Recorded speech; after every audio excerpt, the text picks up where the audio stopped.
wanda alƙawarin ta ce kai wa mutane kawo da wani kasa kana da matsala wala akwai biliyan 30 kasan mun da kuɗi ba matsalar mu bane na yi alƙawarin insha Allah da kuwa ta iPhone babban yaro ya ce ne kai mutanen gwamnatin Saudiya to muna wani wanda ta ke da babban ɗan wasa ke da kuma mawaki ba kowa ya kalle ka yawa ɗan gabatar mana da kanka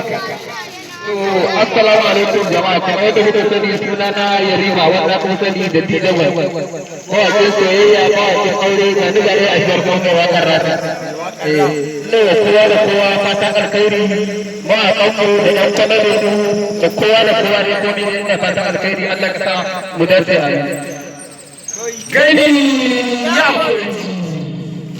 babbar tashar ta muke to ga dai mawaƙa mun fara sa nan tsira a dabe wanda a cikin su kowa a nan wurin kafin ya tafi da akwai wani alƙawari da ya ɗauka to kai wanda abu za ka ba masoyanka da saƙo da kuma mutanen da suka zo wani gudu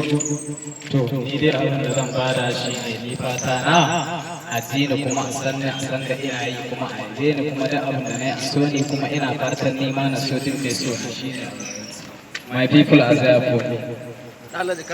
gani sai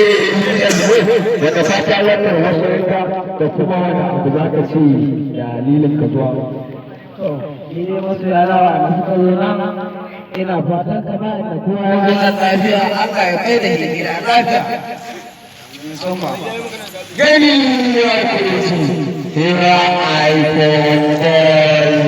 babban yaro iPhone boy yi mana bayani iPhone boy bai da magana to amma ai ga abu salwa assalamu alaikum jama'a barkanku da kallon fatan da nan sai kamar yadda abokina ya faɗa kuma mai gidana kamar yadda kowa ya zo lafiya Allah kuma da shi gida lafiya sa mu dace mun gode ma dukkan da gani ya kurci abba salo dan garin jigawa muna godiya taro ya tashi